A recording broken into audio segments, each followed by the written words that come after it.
Ok, on est parti. Donc, bonjour Aurélie, merci d'être avec nous en ce lundi 1er février, jour de rentrée académique à l'ICHEC avec nos étudiants de première bac pour ce cours de fondement du marketing.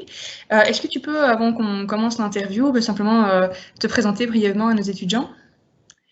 Ok, donc je m'appelle Aurélie Rosinovska. Je travaille chez BBDO comme Head of Brand Strategy.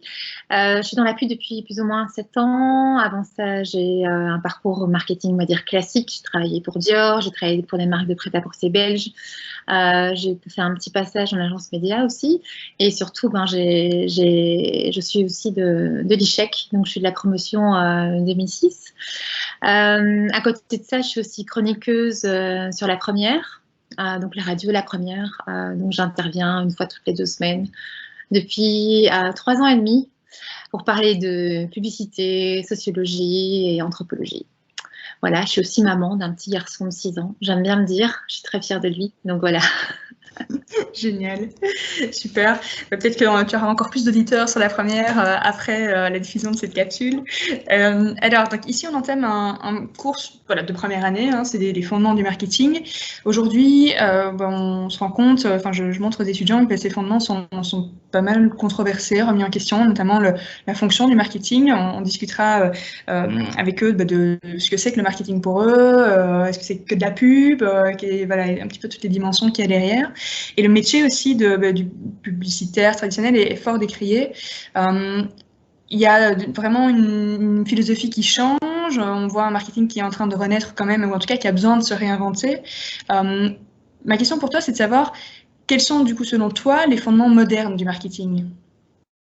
Alors, le marketing, c'est très large. C'est très, très large. Donc, moi, j'ai fait marketing à l'ICHEC avant que BAC, etc. existait. J'étais encore au temps des licences. Donc, j'ai fait une licence en marketing. Et par rapport à ce que j'ai pu apprendre, oui, j'ai appris les bases, mais c'est aussi le marketing signifie à chaque fois quelque chose d'autre en fonction de l'entreprise dans laquelle on travaille.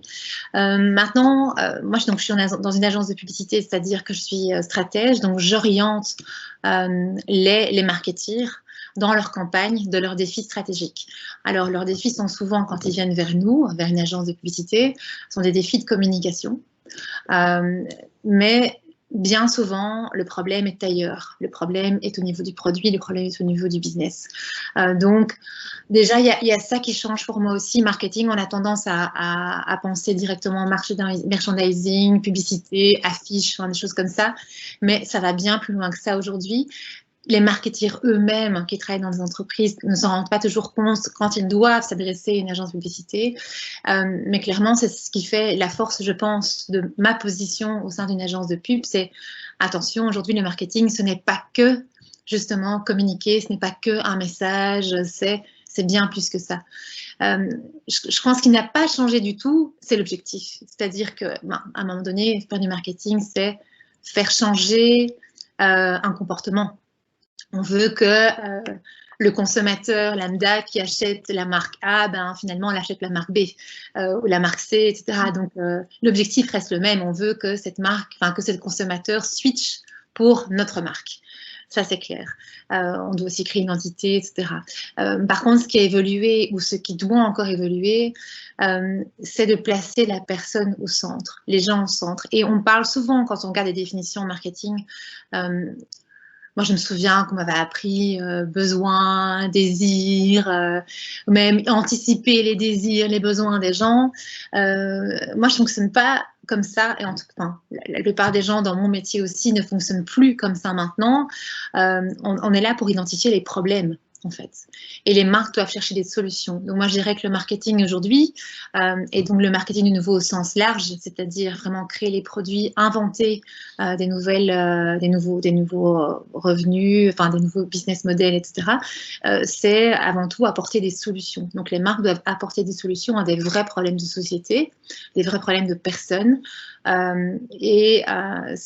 c'est ce qui est vraiment en train d'évoluer. Et aussi, J'ai résumé, moi, pour répondre à ta question. Je me suis dit, bon, il y a 5 fondements pour moi, vraiment, par rapport à toute cette introduction que je viens de faire, et qui sont basés sur une chose aujourd'hui qui est une prise de confiance énorme. Je pense que je ne vais pas trop... je vais couper mon téléphone en même temps, je suis désolée, je fais partie des interviews, on ne sait jamais qu'on m'appelle. Il y a une crise de confiance envers les gouvernements, il y a une crise de confiance envers les marques, il y a une crise de confiance envers tout le monde. Et je pense que le contexte n'arrange rien. On ne sait plus qui croire, on ne sait plus comment, enfin voilà. Et les marques, elles, apparaissent un peu comme toutes puissantes et un peu comme celles qui sont suffisamment structurées que pour apporter des réponses ou des solutions ou des chemins à suivre. Donc, il y a une attente, en fait, des gens envers les marques. Pas juste trouver un produit sympa ou de proposer un service sympa aussi, mais vraiment résoudre ce problème. Donc, je pense qu'aujourd'hui, c'est là où ça se rejoint. Les gens sont en attente de solutions de la part des marques parce que ça ne viendra pas d'ailleurs. Et les marques, pour faire sens, devront arriver avec ça. Et une petite anecdote par rapport à ça, j'imagine que dans ton cours, tu auras certainement des flexitariens. C'est un grand mot pour dire, tu vois, tous ces gens qui ne veulent plus manger de viande ou qui mangent de la viande une fois par semaine, des choses comme ça. Dans le cadre d'un projet que j'avais fait pour Alpro, j'avais interrogé des flexitariens, donc ce sont ces personnes qui décident de contrôler l'orientation, de manger de la viande de temps en temps. Et finalement, le point commun entre toutes ces personnes, c'est que ces personnes lisaient énormément. Chaque fois que je me rendais, donc c'est des safaris où tu te rends chez les gens, tu identifies des consommateurs, parce que c'est ça quand c'est placer la personne au centre, il faut vraiment aller à la rencontre de son consommateur.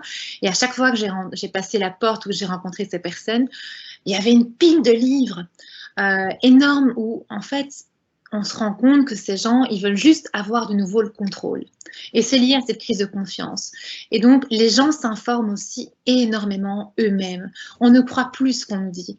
Et donc, la publicité qui a été déjà un peu décriée par le passé parce que c'était pour nous vendre du vent, aujourd'hui, c'est clairement, on nous vend du vent. Donc, si on veut que notre métier continue à subsister, si on veut et on a besoin de faire de la publicité parce que la concurrence est là. Donc, s'il n'y avait pas de compétitivité, il n'y avait pas de compétition, il n'y a pas de concurrence, on n'en aurait pas besoin. Donc, on a besoin de faire de la pub, on a besoin de faire du marketing, mais il faut le faire autrement. Et donc, pour moi, le premier fondement, ce serait donc évidemment faire sens. Donc, vraiment être motivé, en fait. Il faut que la marque soit motivée par quelque chose d'autre que faire de l'argent. Alors, ça peut paraître risible, j'imagine qu'on va déjà rigoler, parce qu'on a tous envie de créer quelque chose pour gagner sa vie. Mais c'est vraiment ça. Et donc, c'est pour ça que je dis résoudre un problème. Quand on pense à résoudre un problème pour les gens, on pense à une solution. Si cette solution rapporte de l'argent, tant mieux. Hein, voilà, on ne va pas se mentir. Mais trouver quelque chose qui fasse sens. Et il y a plein de marques, par exemple. Quand je dis Apple, Apple, ils ont trouvé leur sens. Et leur sens, en fait, c'est la créativité. Et donc, à chaque fois qu'ils vont faire quelque chose, ils vont le dire, il va avoir en tête pour stimuler la créativité des gens. On va créer une application, on va créer le Mac, on va faire des cours dans nos App Store, on va créer des iPhones pour stimuler la créativité des gens. Grâce à l'iPhone, les gens prendront de meilleures photos, seront de meilleurs photographes. Grâce à nos Mac, les gens feront de meilleures programmations musicales parce qu'en fait, on va créer des programmes qui permettront que ce soit encore plus facile. Donc, ils ont ça au centre, en fait, la créativité et de là jaillit toutes leurs innovations. Et évidemment, ça leur rapporte énormément d'argent. Ce qui est aussi important, c'est quand je dis faire sens, donc make sense, au moins la ligne est claire. Il faut taper, c'est pas taper sur le clou en répétant 7-10 fois la même chose, c'est avoir une grande idée et trouver différents connecteurs, différents canaux de communication, différentes initiatives commerciales finalement pour ne dire qu'une seule chose. Et Apple le fait très bien. Nike le fait très bien aussi, c'est même un exemple que je ne mets plus dans mes présentations parce que les clients en ont marre, parce qu'en fait tout le monde leur montre, mais ça reste très valable. Ce que j'aimais bien aussi comme exemple, et je te l'enverrai, c'est la marque Allotop. c'est une marque de glace. Et l'histoire est assez belle. En fait, c'est un gars qui adorait manger de la glace, mais qui voulait aussi rester bien fit. Et donc, il a commencé à créer une glace végane, en fait, dans sa cuisine, qui soit vraiment le moins calorique possible. Et il s'est dit, mais si je dis simplement, bah, il y a moins de calories possible, il y a écrit en grand d'ailleurs à le top 100 calories, alors il faut savoir que Ben & Jerry's, c'est 1000 calories. Ceux qui s'intéressent aux calories le savent. Moi, je ne le savais pas, je m'en fous un peu. Mais quand tu t'intéresses aux calories, tu le sais. Et il a d'abord lancé son produit, etc. Ça a marché. Mais quand il a lancé sa première campagne de communication, bah, il n'a pas dit la marque avec le moins de calories. Il a dit The Ice Cream for Adults. Parce que ice cream needs, adults needs ice cream. Et je trouvais que ça, c'était vraiment, c'est aussi un faire sens. Pourquoi est-ce que quand on est adulte, on n'aurait plus le droit de manger de la glace, de se faire plaisir? Et là, c'est le no compromise parce qu'en fait, tu manges de la glace, mais c'est pas très calorique.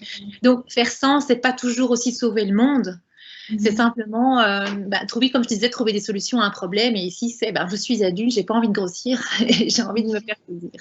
Donc voilà. Et la communication autour de cette marque est fabuleuse.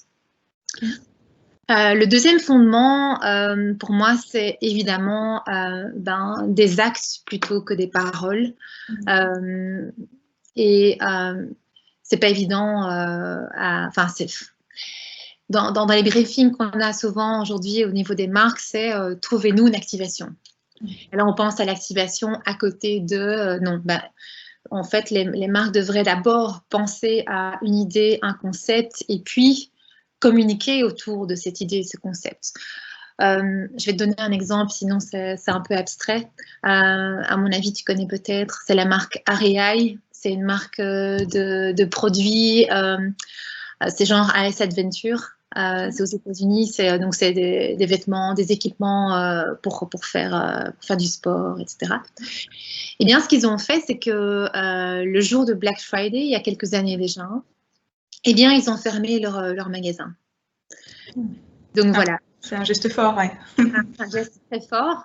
Et avec la campagne qui s'appelait Opt Outside. Donc, et c'est un hashtag qui est toujours utilisé par des gens, qui aujourd'hui, il y a toute une communauté qui se retrouve autour de Opt Outside. Si tu regardes sur Instagram, les gens partagent des photos de leur escapade en montagne, etc. Après, ils ont été beaucoup plus loin, mais ils se sont dit, mais en fait, le Black Friday, c'est quoi? C'est une ruée de gens, un monde de dingue dans nos magasins. Ça devient démentiel, on ne sait plus gérer. Et en fait, la décision a été prise au départ pour soulager les employés. Parce que les employés avaient peur, en fait, du Black Friday. Et donc, il y a eu cette idée, à un moment donné, du dirigeant de dire, mais en fait, on va juste fermer. Et au marketing, ils ont dit, mais OK, mais on va le tourner d'une manière qui soit profitable pour nous. On ne va pas juste fermer en disant, on n'a pas envie d'hystérie dans le magasin. On va dire, nous, Black Friday, non, justement, nous donne congé à nos... voilà, on est anti-surconsommation. Et venez chez nous à d'autres moments, mais nous, ce jour-là, on est fermé. Donc, effectivement, ce genre de geste-là est fort. Et alors, est-ce que c'est profitable? Ça, c'est la question qu'on peut se poser, que tes étudiants vont se poser. Est-ce que ça fait de l'argent? Oui, ça fait de l'argent. Donc, il y a des études de cas qui ont été faites sur le système, sur REI après. Faire du sens, avoir des gestes forts comme ça, et de l'engagement pour la marque. Et ça, c'est aussi ce qui est en train de shifter au niveau du marketing. Cet objectif qui est je veux être la marque préférée. Mais aujourd'hui, en fait, il ne faudrait plus être la marque préférée. Il faudrait être la marque qui stimule le plus d'engagement. Je ne parle pas des likes sur Facebook. Je parle vraiment des gens qui pourraient citer ou qui ne voudraient aller que dans cette marque-là parce que cette marque-là fait quelque chose pour nous, fait quelque chose pour les gens. Qui peut être contre l'hyperconsommation? Personne. Donc, voilà, même si après on a tous nos petits défauts, on va tous chez H&M à un moment donné, voilà. Mais ça, c'est des gestes forts et ça, il y en a de plus en plus qui le font. Un autre exemple par rapport à ça, Ikea, je pense que c'est aux Émirats arabes, je ne suis plus très sûre. Ils ont lancé une activation pay with time. Et donc, en fait, les IKEA sont souvent situés en dehors des centres urbains. Il faut toujours quelques kilomètres. Mais d'ailleurs, ils sont en train de changer leur modèle. Il y a de plus en plus d'IKEA qui s'implantent aux villes parce qu'ils pensent déjà au futur de la mobilité. Donc, IKEA, marque à suivre. Donc, je pense que c'est aux Émirats. Ils ont transformé le temps parcouru que Google indiquait, en fait, entre le domicile et l'IKEA en currency. Et donc, les gens, en fait, avaient des réductions. Donc, plus on est de loin, moins c'était cher. Et c'était une manière de récompenser. Donc, ça, c'est aussi pour moi un act over hats, parce que c'est une promo, mais sous une forme activante. Pas juste en train d'offrir 5%, 10%, 15%, ou moins 5 euros. On récompense de manière très, très personnalisée. Donc ça, c'est pour moi des choses qu'on doit toujours penser aujourd'hui quand on fait du marketing, c'est comment est-ce qu'on peut activer notre marque, comment est-ce qu'on peut rentrer notre marque finalement dans la vie des gens et effectivement dans le customer journey. Quand tu penses à IKEA, oui, tu as envie de ce meuble dans ton salon qui sera super, etc. Mais après, tu y repenses à 2 fois et tu dis, oh, le trajet. Je dois aller jusque-là, je dois reporter, il y aura du monde, et après, il faudra le monter. Donc, ce genre de petites choses s'intègrent hyper rapidement dans le customer journey. Alors, le troisième point, je dirais que c'est la co-création. Co-création avec les gens et co-création avec, ou plutôt des alliances avec des marques.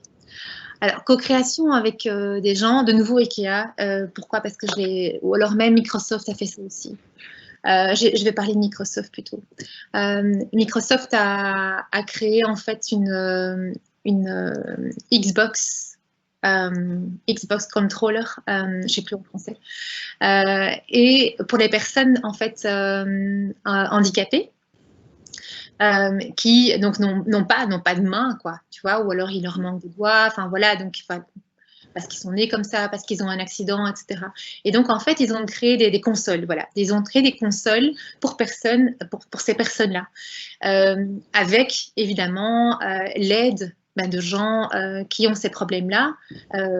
Et ce qui est génial, en fait, là-dedans, c'est que dans le jeu, ils sont comme tout le monde. Et ça, je pense que c'est même une campagne de l'année dernière qui a remporté quelques prix à Cannes, au Festival international de la créativité. Là, je trouve qu'en fait, moi j'ai une aversion contre le gaming, j'ai aussi peur que mon fils, qui a 6 ans aujourd'hui, passera tout son temps sur le gaming, mais ce genre d'initiative-là permet en fait d'ouvrir un peu le regard de gens comme moi, par exemple, sur le gaming en disant, effectivement, peut-être que dans ce jeu, grâce à cette console qui est adaptée à des personnes qui n'ont pas des mains comme nous, enfin comme la plupart des gens, eh bien, cette personne se sent un peu comme tout le monde et peut même gagner. Voilà, donc des super-héros. Et voilà, et donc ça m'ouvre un peu le regard et ça change la perception. Et donc, de nouveau, c'est ce que le marketing doit faire.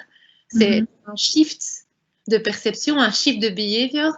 Et donc, en faisant de la co-création avec des minorités, Nike le fait très bien aussi. IKEA donc, a fait pareil. Ils ont développé en fait des accessoires pour les meubles, de nouveau, pour des personnes qui sont atteintes de la maladie de Parkinson. Mais quand tu as atteint la maladie de Parkinson et que tu trembles tout le temps, vas-y pour éteindre la lumière, par exemple, quand les boutons sont très petits. Et donc, ils ont créé des boutons beaucoup plus larges. Ils ont créé des ils l'ont fait en co-création avec ces gens-là. Tommy Hilfiger a fait pareil, etc. Et des alliances, ça de plus en plus, on va le voir. Et je pense que la crise du coronavirus a aussi permis ça. Des assemblages de marques qu'on n'attendait pas du tout et finalement qui vont très bien ensemble. L'un des exemples qui m'a fort marqué durant justement au début du coronavirus, en mars de l'année dernière, c'est Decathlon et Deleuze. Et donc, Decathlon était fermé. Delhaize était ouvert parce que tous les supermarchés étaient ouverts. Et Delhaize a ce positionnement sur la santé. C'est aussi une marque sur laquelle j'ai travaillé avant. Et donc, on avait imaginé ce positionnement de santé pour eux. Et faire du sport, Decathlon, c'est la santé aussi. Et donc, ils ont créé des rayons Decathlon dans le Delhaize. Donc, c'est des alliances de marques qu'on n'attendait pas et qui finalement permettent de créer autre chose. Et je pense que de plus en plus, des marques vont devoir se dire avec qui est-ce que je m'associe? Comment est-ce qu'on crée des synergies? Voilà. Le quatrième point, j'ai appelé le écosystème. Dans le sens où on pense beaucoup, je trouve quand on est marketeur, on pense beaucoup à son propre écosystème. Ma page Instagram, mon point de vente, ma page Facebook, mon application, etc. Mais les gens, ils pensent pas comme ça. Les gens, ils pensent à je me réveille le matin, je prends mon café. Et donc, véritablement, il faut repenser, en fait, il faut repenser son écosystème en fonction des gens. Une marque qui fait ça très, très bien, c'est Airbnb. En fait, quand on y pense, Airbnb n'a aucun magasin. Airbnb n'a... Le site web d'Airbnb, c'est ta maison, c'est la mienne, enfin voilà. Mais ils sont présents tout au long du Customer Journey. Donc, je commence à chercher, je vais voir des pubs sur Instagram. Mais une fois que j'arrive dans mon Airbnb et que j'ouvre mon application, il y a écrit Welcome Home. Donc, ils arrivent en fait à bien identifier. Ils ont vraiment écrit, ils ont appelé ça Snow White. Ils ont fait tout un trajet là-dessus. Ils ont identifié tout le Customer Journey avec une arborescence et ils ont identifié tous les moments où ils pouvaient résoudre certains problèmes, où ils pouvaient communiquer pour exister en tant que marque. Parce qu'en fait, Airbnb, c'est rien. C'est un service, c'est une plateforme et c'est ça qui est incroyable dans cette marque. Donc, pour moi, c'est un peu ça ce que je veux dire dans Human Ecosystem. Il y a aussi d'autres manières de faire. De plus en plus, je pense qu'on doit revenir aussi à des... Parce que j'aime bien, moi, mon promoteur travaillait chez GFK, je ne citerai pas son nom. Très bien, on le connaît encore. Il est encore là. Mais toutes ces études, c'est super, c'est top, hein. Mais il n'y a rien de tel que de parler avec quelqu'un en vrai. Et ce que moi j'essaie beaucoup de faire, c'est je vais mener des interviews qualitatives, mais d'1 heure à 1 heure et demie, avec une personne identifiée comme étant soi-disant la cible ou pas du tout, et avoir une conversation. Alors, est-ce que c'est représentatif d'un échantillon? Non. Mais parfois, je vais avoir des insights que je n'aurais jamais eus. Et ça, c'est incroyable. Donc, par exemple, pour Delhaize aussi, j'avais interrogé un senior. Alors, il m'a dit non, pas les seniors, c'est pas notre target group. Oui, mais à un moment donné, vous voulez lancer leur nouvelle loyalty app qu'ils ont lancée en octobre 2020. J'avais dit oui, il faudra, ils vont devoir, vous avez quand même beaucoup de clients chez vous, il faudra quand même les onboarder, donc il faudra quand même leur demander. Et donc, ce monsieur de 68 ans m'expliquait, par exemple, qu'il adorait les promotions parce que pour lui, c'était un jeu. Et parfois, il achetait des choses qu'il n'avait pas envie de manger parce qu'il se disait oh, « ça va être jeté ». Et donc, c'est pas du tout parce qu'il n'avait pas d'argent ou quoi que ce soit, mais c'était vraiment cette idée de « je suis anti-gaspillage d'un côté ». Et de l'autre côté, pour moi, c'est un jeu de trouver la promotion, de trouver un... Et donc, de là est sorti, tiens, peut-être qu'on peut vraiment encore aller plus vers l'anti-gaspillage, comment est-ce qu'on peut faire?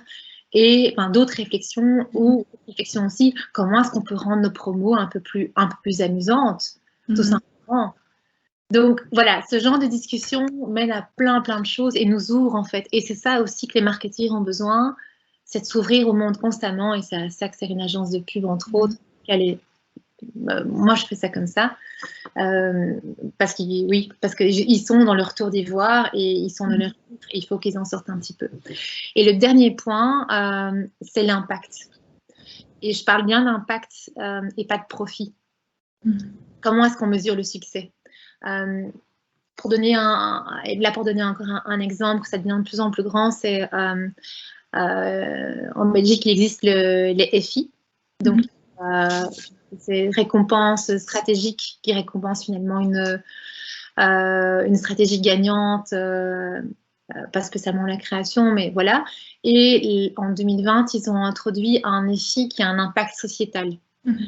Et j'ai été confrontée à deux problèmes où on avait mené une action qui était sociétalement intéressante, entre autres pour Jupiler, mais on n'avait pas mesuré, ni avant ni après. C'était pour Don't Drink and Drive. Donc, on n'avait pas évalué avant ni après, alors qu'en fait, si on veut avoir de l'impact, on doit voir effectivement un changement dans les chiffres, non pas de vente, mais un changement dans la consommation. Est-ce que les jeunes ont moins consommé d'alcool durant les examens ou à tel moment? Est-ce qu'il y a moins de morts sur la route, etc. Donc, en fait, les marques doivent de plus en plus, surtout quand elles prennent cette nouvelle orientation de faire du sens, définir des KPIs. Quels sont mes nouveaux KPIs? Comment est-ce que je veux mesurer mon succès? Si je dis que je veux faire du sens, par exemple de l'aide, c'est la santé, est-ce que les gens effectivement sont en meilleure santé? Est-ce que les Belges sont en meilleure santé à la fin de l'année? Donc ça, c'est ce genre de KPIs-là qui doivent être évalués, parce que si on reste dans « non, j'ai vendu plus de carottes et plus de pommes de terre », etc., finalement, ça reste du greenwashing. Sortir. Et il faut véritablement en sortir. Oui. Pour moi, il faut en sortir parce que les startups qui arrivent aujourd'hui, j'ai beaucoup de jeunes qui gravitent autour de moi, voilà. Toutes les startups qui sont créées aujourd'hui ont une utilité au cœur du projet. Il n'y a pas une seule startup aujourd'hui qui est construite juste sur une envie de profit. Il y a l'histoire de recyclage, il y a l'histoire de produire local, il y a chaque fois où aider les plus vulnérables, c'est au centre. Donc d'un côté, on a les startups, de l'autre côté, on a les grandes multinationales qui sont très lentes, mais voilà. Et au milieu, il y a plein d'entreprises qui font rien.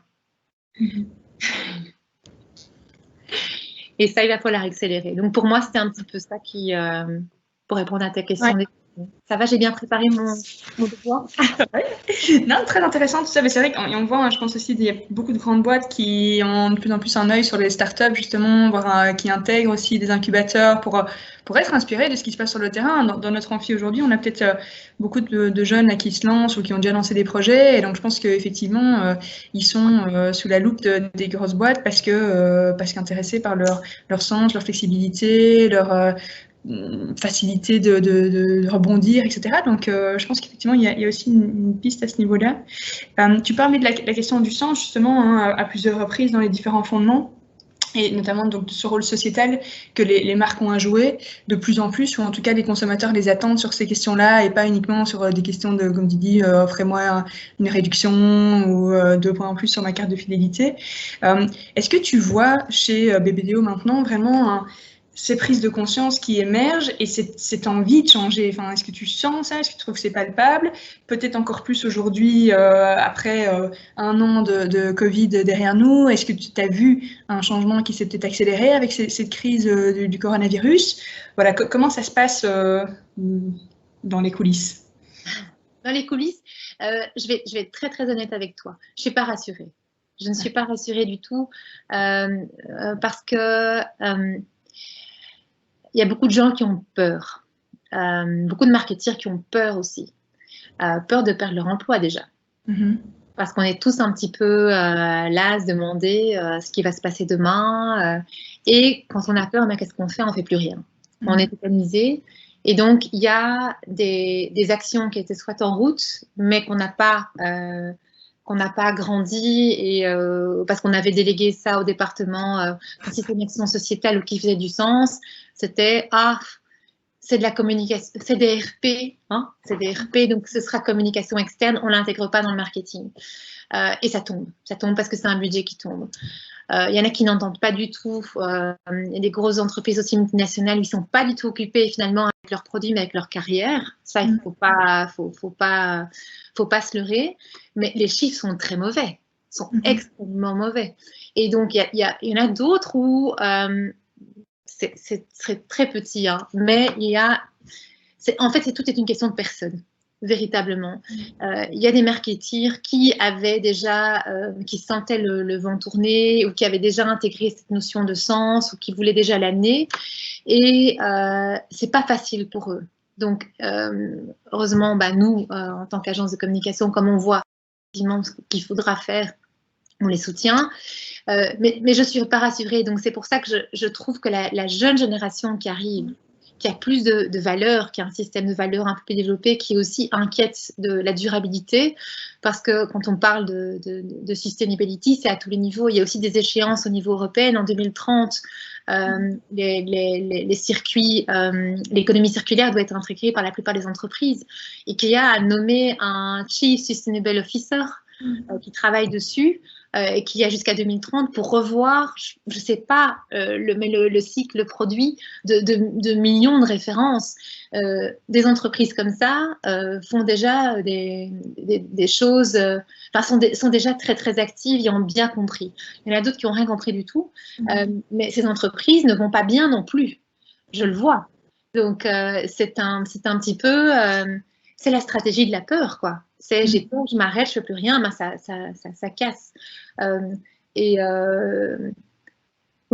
je vois un peu tout.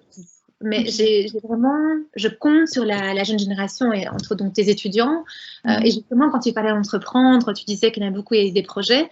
Eh bien, les entreprises qui étaient parfois un peu réfractaires avant à avoir quelqu'un qui faisait autre chose sur le côté, aujourd'hui, non, c'est valorisé. C'est valorisé parce qu'on se dit que ces personnes-là, c'est des personnes qui en veulent, c'est des personnes plus créatives, c'est des personnes qui cherchent des solutions. Et flexibles, comme tu disais aussi, il faut pouvoir être flexible aujourd'hui, il faut pouvoir aller partout. Par exemple, moi, j'ai une activité à côté qui n'a rien à voir avec... je suis illustratrice à côté, donc illustratrice jeunesse, donc ça n'a rien à voir avec mon métier de consultance, mais... Je gère moi-même mon entreprise, je gère moi-même mes commandes, je cherche des solutions sustainable aussi, je suis en relation avec des partenaires. Voilà, donc je sais comment on fait fonctionner une boîte et comment est-ce qu'on peut l'amener. Donc, les entreprises et les multinationales aussi cherchent des profils comme ça. Alors, je sais que tu as travaillé chez Coca-Cola. Moi, je connais des gens qui ont travaillé chez Coca, qui ont travaillé chez Alpro. Et les réflexes qu'ils ont pu apprendre chez Coca-Cola sont les bons en termes marketing, mais ils ont bien compris aussi qu'on ne peut plus faire comme avant. Donc, ce que moi j'ai appris à l'ESHEC, c'est vraiment une capacité d'analyse, une capacité de réaction aussi, réagir très vite, de gestion, d'anticiper. Mais certainement pas... en tout cas, c'est pas dans ma nature déjà, mais de faire du profit avant tout. Mais les gens qui veulent faire du profit avant tout et à court terme et faire plaisir aux actionnaires, ça va pas durer longtemps. Ça va durer encore quelques années parce qu'évidemment, ça marche toujours. Mais c'est pas un truc qui est pérenne. Donc, de nouveau, je compte beaucoup sur la jeune génération et des multinationales comme Coca-Cola, etc. les éduquent correctement et vont devoir finalement... oui, ils vont devoir travailler à la transformation. Oui. On est rentré dans The Decade of Action 2020-2030. Effectivement, on parle aussi suite au Corona de Great Reset où on va inventer la suite et dire comment on va construire ça. Ce qui est bien, c'est que nos étudiants vont rentrer là-dedans, ont la chance d'arriver dans ce mouvement, là où les anciennes générations travaillent de manière traditionnelle depuis des années et il va falloir changer un modèle qui, pour certains, était très rentable et du coup n'a pas été remis en question. Donc, mais effectivement, il y a quand même cette notion maintenant d'action on a appuyé sur Start, quoi. Et donc 2030, ça paraît loin, mais c'est quand même demain. Il faut continuer. Et si peut-être ce qu'on néglige souvent, mais je pense que c'est propre à la Belgique ou à l'Europe, mais le temps. On a une notion de temps qui est toujours très court terme. On pense à une idée, on veut l'implémenter demain. Ah, ouais, ok, c'est trop compliqué, on le fait pas. Moi, j'ai eu la chance quand même de travailler dans une entreprise internationale et je vois comment ils font des campagnes aussi au niveau international, mais ça se prépare 8 mois, 1 an à l'avance. Et on pourra avoir l'impression que c'est organisé juste 2 mois à l'avance, mais pas du tout, parce que plein de scénarios ont été évalués. si les marques qui font du sens, mais généralement on fait du sens pas pour tout le monde, c'est pas possible. On fait du sens pour un certain groupe de personnes et donc ça polarise. Et donc quand ça polarise les gens, ben, ça polarise aussi en interne. Donc généralement les marques qui veulent faire du sens seront des marques qui sont gérées par des gens qui ont suffisamment d'audace, de courage pour convaincre, pour rester convaincus eux-mêmes et pour oser faire des choix et se dire ben, je vais plaire à telle partie de ma population et je vais perdre sans doute certaines personnes, quoique encore. Nike, par exemple, quand ils avaient fait leur campagne pour leurs 30 ans, ils avaient fait une campagne avec Colin Kaepernick et ça a choqué énormément d'Américains. La réaction de Nike, parce que donc des Américains avaient commencé à brûler leurs chaussures. Je ne sais pas si tu avais vu ça, mais ils avaient, ils avaient dit je ne mettrai plus jamais de Nike. Et alors ils postaient des vidéos d'eux qui brûlaient leur basket Nike. Et la réaction de Nike a été burn it safely. Et alors avec les 5 règles pour bien les brûler jusqu'au bout. Alors tout est calculé. Tout est calculé. Donc évidemment les ventes ont été extra. La valeur boursière a augmenté énormément. Enfin, c'est un succès fou cette campagne, mais ils se sont pas trompés. Parce que le cœur de cible de Nike, c'est quoi? C'est les 15-24. Les 15-24, ils ont ces valeurs-là. Et donc, évidemment, ils perdent le mec de 50 ans, blanc, raciste. Mais est-ce que c'est lui qui va acheter les chaussures et les Nike pour les 10 prochaines années? Non, c'est celui qui a 15-24 ans aujourd'hui qui va changer de basket, je ne sais pas moi, 3-6 mois. Donc voilà, donc à un moment donné, on en revient à qu'est-ce que mon cœur de cible veut aujourd'hui? Je pars d'eux et il y a moyen de trouver en fait sociétalement quelque chose qui puisse faire du sens, qui fasse avancer la société, en tant qu'il rapporte. Oui, pour moi, sustainability, c'est sustainable pour les marques. Et ce n'est pas tous les jours pour moi aussi. Bien sûr, oui. Mais ça, on en parlera aussi avec les étudiants. Effectivement, ce côté durable, c'est pas juste durable écolo, mais aussi durable. Enfin, je veux dire, à un moment, si je lance quelque chose et que je veux être entrepreneur, il faut que je puisse me rémunérer à terme. Alors, au début, on sait que c'est toujours un peu difficile, mais à un moment, si on ne sait pas se rémunérer, l'activité n'est pas durable non plus. Et donc, voilà, il faut trouver un équilibre. Sustainable, c'est à tous les niveaux. C'est pas, comme tu dis, c'est pas juste écolo. C'est, on pense trop à court terme tout le temps. Il faut penser à long terme. Et ça, c'est un shift aussi qu'on doit faire dans notre tête.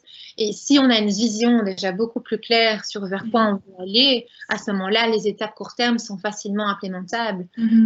C'est faisable.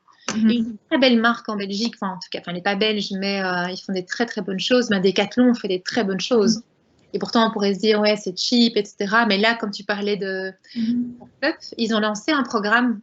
Ils ont fait je ne sais pas si je crois que le rappel à candidature est clôturé, mais ils voulaient justement aider une vingtaine de startups dans le domaine du sport.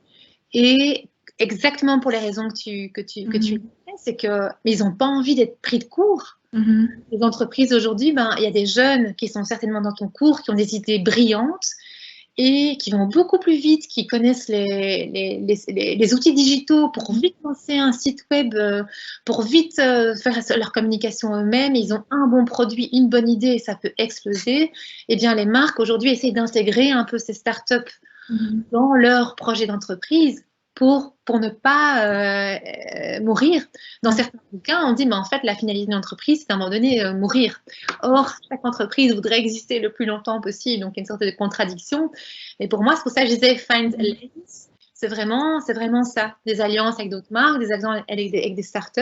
Et oui, le conseil à tes étudiants, c'est entreprenez et soyez créatifs. Oui. Après, effectivement, et je pense que ça, on le verra avec eux tout au long du cours, c'est ce côté gérer cette notion du temps, parce que je pense que beaucoup, et ceux qui nous regardent aujourd'hui, ont plein d'idées, ont peut-être déjà lancé 1, 2, 3 projets, mais justement, s'ils en sont à leur 3e projet, c'est que les 2 premiers ont capoté. Et donc, Je pense que c'est important, et là le marketing a tout son rôle à jouer aussi, de se poser les bonnes questions en amont et d'avoir, comme tu disais chez Coca-Cola, c'est vrai on est formaté, mais au moins on a des réflexes qui seront bons, je pense, peu importe le contexte. Et dans le marketing, tout n'est pas acheté, loin de là. Et au contraire, il y a des questions, et on en parlera avec les étudiants, du why, et puis du who, et de la segmentation, et de tout ce qu'on construit, segmentation, targeting, positioning, qui est clé, et où parfois, voilà, nos étudiants ont des idées brillantes qui veulent vite mettre en place, mais sans avoir peut-être bien étudié leur marché, le problème qu'ils veulent solutionner, comme tu disais. Et donc, voilà, là, je pense qu'il y a vraiment dans les fondements ces bases à avoir pour pouvoir voilà, bien challenger son idée et se lancer en connaissance de cause, et pas simplement parce que l'idée a l'air sympa et qu'on se dit que ça va cartonner. Voilà, ça va durer 6 mois et puis c'est fini.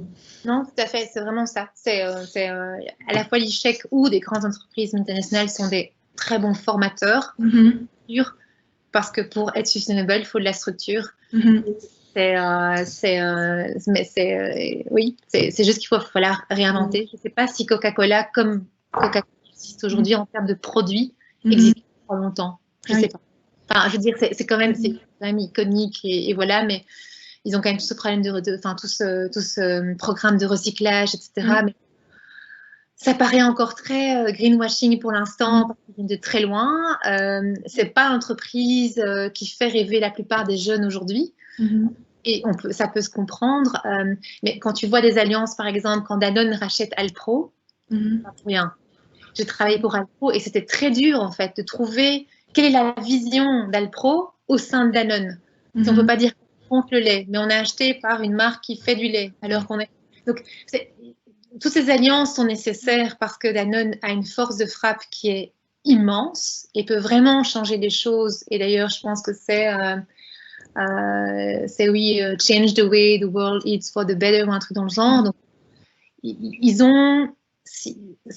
moi, pour ça, je comprends la plupart des consommateurs qui ont confiance, ne font pas confiance, mais attendent des marques qu'on change parce qu'elles ont les moyens de le faire. Alors, il y a des études qui ont été faites aussi. On dit que chaque petit geste compte. On entend plein de pubs à la radio, on voit plein de télé, mais les études ont été faites et clairement, c'est pas possible.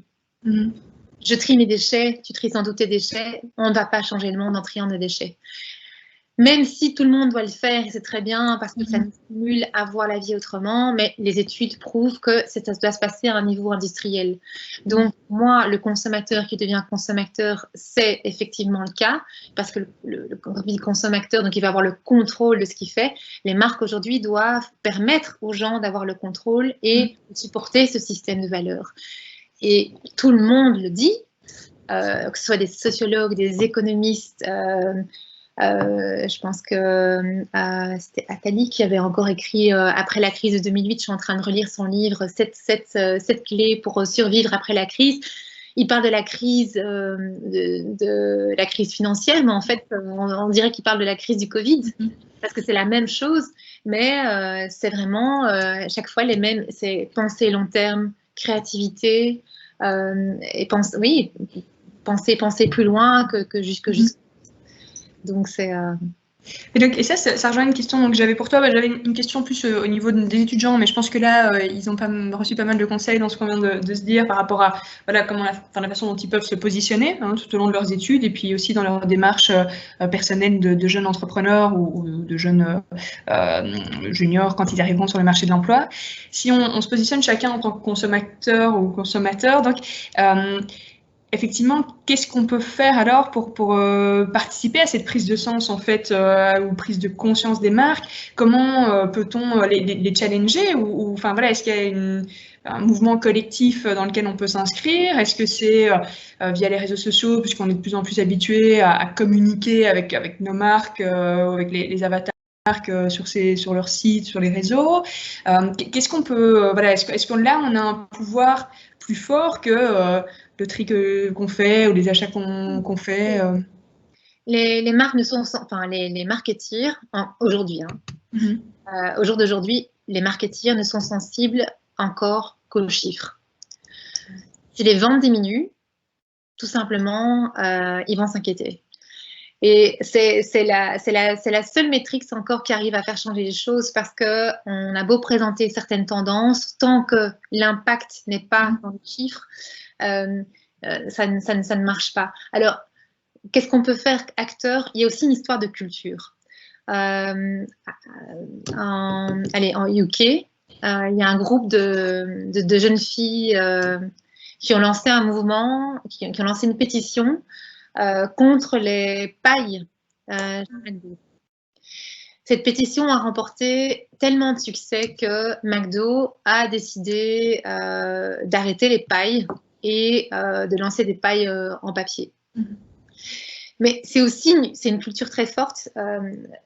Quand il n'y a pas vraiment de système comme chez nous de sécurité sociale, etc. Donc c'est un peu à la charité de tout le monde. Même quand tu vas faire tes courses, etc. à Londres ou ailleurs, tu peux donner quelque chose pour une œuvre caritative. Il y a déjà un peu dans la culture, en tout cas américaine ou plutôt anglo-saxonne, le côté à un moment donné, je prends position et je montre mon accord ou mon désaccord. Nous, en Belgique ou en Europe, je veux dire France, Belgique, on est un peu mou. Hein, on est un peu mou en général. Et on n'est pas du genre à lancer une pétition. Il y a eu une pétition contre la 5G, des choses comme ça. Donc, je pense que la seule chose qui nous reste à faire, vraiment, c'est changer nos habitudes de consommation. Et à un moment donné, s'y tenir. C'est pas facile. Moi, j'ai moi-même décidé à un moment donné de passer en zéro déchet. Je ne suis pas encore totalement, mais je vois une nette diminution en fait, ça me coûte moins cher parce que j'achète moins, je consomme mieux. Et tout d'un coup, on voit effectivement chez Deleuze qu'on commence à enlever le packaging, on inscrit, parce qu'il y a de plus en plus de gens qui font comme nous. Pourquoi? Parce que le rayon des fruits et légumes était en chute libre. Donc, et pourtant, c'est leur core business, parce qu'ils se positionnent comme la santé. Donc, à un moment donné, les marques vont communiquer aussi sur il faut réactiver tel produit, parce que les ventes vont mal, et elles vont se poser les bonnes questions à ce moment-là. Donc, oui, n'achetez plus. Oui, oui, n'achetez plus où il ne faudrait pas acheter. Bon, on est d'accord, hein, on est tous un peu...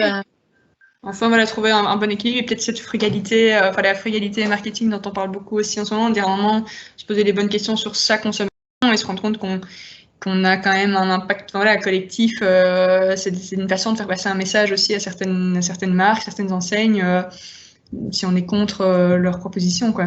Mais ça, c'est encore un truc dans notre métier, et ça, c'est propre à la Belgique aussi, enfin, je veux dire, Belgique, Europe. Souvent, les très, très bons cases qu'on veut montrer aux marques avec lesquelles on travaille sont des cases qui viennent d'Australie, qui viennent des États-Unis, ailleurs, parce qu'on n'a pas cette culture de l'engagement ou de se positionner. Et quand tu parles des réseaux sociaux, je sais pas. J'y crois pas trop parce que y a de tout, il y a tellement de tout qu'on n'écoute plus. J'aurais même tendance à dire, c'est pas là que ça doit se passer en fait.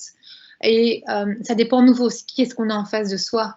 Je me souviens du community manager de Decathlon qui avait reçu pas mal de plaintes suite à une initiative, c'était en France. Ils avaient lancé un reach up et ça avait été très mal perçu.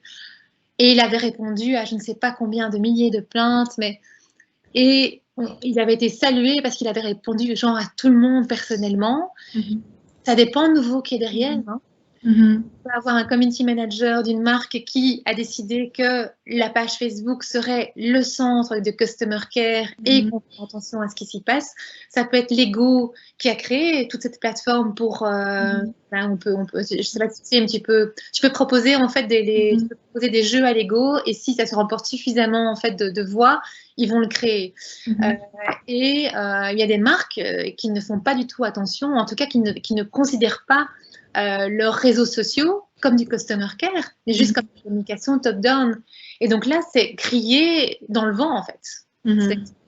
Donc, c'est vraiment changer et s'y tenir, et c'est pas facile. C'est pas facile de changer, de dire, OK, j'achète plus là, j'adore cette marque, c'est joli, ça me va bien, ce pull, cette couleur, c'est pas cher. Non, j'arrête. Voilà. Et les ventes vont diminuer, ils vont changer. Oui. Bah, comme tu disais dans les fondements, voilà, on attend des marques qu'elles posent des actes et pas des paroles. Les consommateurs peuvent faire la même chose aussi et en se renseignant. Les gens deviennent marketeers et ils vont dans les grandes boîtes et ils font changer les choses aussi. Ouais. C'est pour ça que je pense qu'en Belgique, on a d'autant plus de travail, nous en tant que marketeers et en tant que moi, agence de publicité, parce que la pression ne vient pas suffisamment des consommateurs en Belgique. On n'a pas ces boycotts et cette culture du boycott. Pour Deleuze, il l'a eu quand même pas mal avec des petits blocs en plastique. J'étais d'ailleurs très très étonnée que ça fasse un tollé. Je me disais, enfin, la Belgique se réveille. C'est chouette. Mais oui, on a d'autant plus de travail pour ça, parce que sinon on va être un pays en retard en fait. Alors qu'il y a la Belgique est un pays de créateurs et de énormément de choses. Oui. Alors, tu nous parles, donc tu nous as donné quelques exemples de marques qui sortent quand même du lot et qui ont cette prise de conscience et qui commencent à poser des actes. Nos étudiants, voilà, ils sont en première, l'année prochaine, ils seront en stage, et puis tout au long de leur parcours, ils auront beaucoup d'interactions à avoir avec le monde de l'entreprise. Est-ce que tu as des conseils, des exemples, alors, soit d'entreprise ou de secteurs vers lesquels ils pourraient s'orienter si ils cherchent un petit peu ces entreprises en quête de sens et voilà des beaux cases où ils pourraient aller. Ouais, c'est une bonne question. Je pense que les secteurs qui sont... le marché du sport est très intéressant. Surtout avec confinement, déconfinement, déconfinement, enfin voilà, donc avec ce qu'on vit en ce moment. Donc des entreprises qui sont actives là-dedans, de nouveau, comme je disais, comme Decathlon, peuvent être intéressantes. Des entreprises technologiques aussi. La maison qui est ce centre un peu de notre vie, qui était déjà avant, mais maintenant ça devient tout. On essaye de plus en plus autonome aussi, donc chez soi, je pense à la maison parce qu'avant qu'il y ait toutes ces histoires de Covid-19, beaucoup avec lesquels j'avais travaillé voulaient offrir plus d'autonomie aux personnes plus âgées parce qu'on veut rester plus longtemps chez soi. Donc un peu réinventer tout. Moi, ça rejoint un peu le sport, hein, mais le bien-être. Je pense que le secteur du bien-être avec tout ce qu'on a vécu aussi avec les personnes âgées qu'on ne veut plus voir dans les homes, ces familles qui se regroupent mais qui n'étaient plus ensemble, mais on habite de nouveau ensemble à la campagne parce qu'on habitait en ville. Je pense que tout ce secteur du bien-être, à la fois mental et physique, est un secteur très intéressant. En tout cas, moi, j'aimerais, si j'étais étudiante, voilà, si j'avais 18 ans, j'aimerais bien, alors je ne suis pas du tout sportive, mais j'aimerais bien parce que c'est un secteur en pleine mutation et qui aura beaucoup, beaucoup d'importance pour moi dans les prochaines années. Je pense que le retail a besoin de se réinventer aussi, dans le sens d'intégrer le local. Là, plutôt d'un point de vue production. Je dirais, comment est-ce qu'on fait en sorte de reproduire localement, d'être moins dépendant de l'international.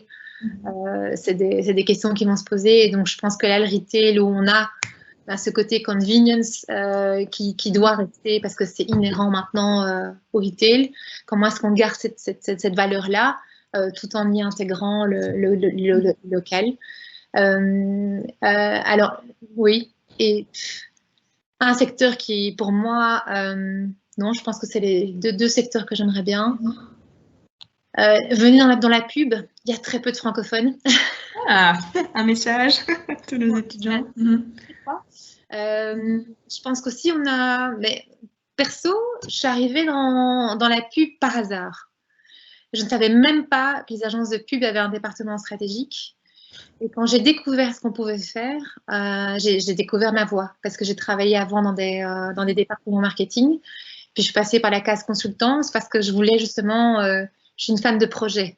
Je ne veux pas avoir une seule marque parce que sinon, voilà, mon cerveau ne fonctionne pas comme ça.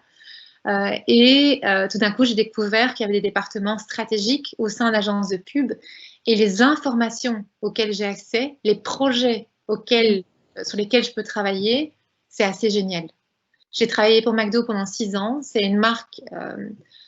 alors, on se dit McDo et Aurélie, attends, elle vient nous parler de sens, etc. C'est pas possible. Mais justement, pendant 6 ans, On m'a demandé, parce que c'est dans mon ancienne boîte, ils ne sont pas venus avec moi parce que voilà, c'est des contrats nationaux, même si on s'entend toujours.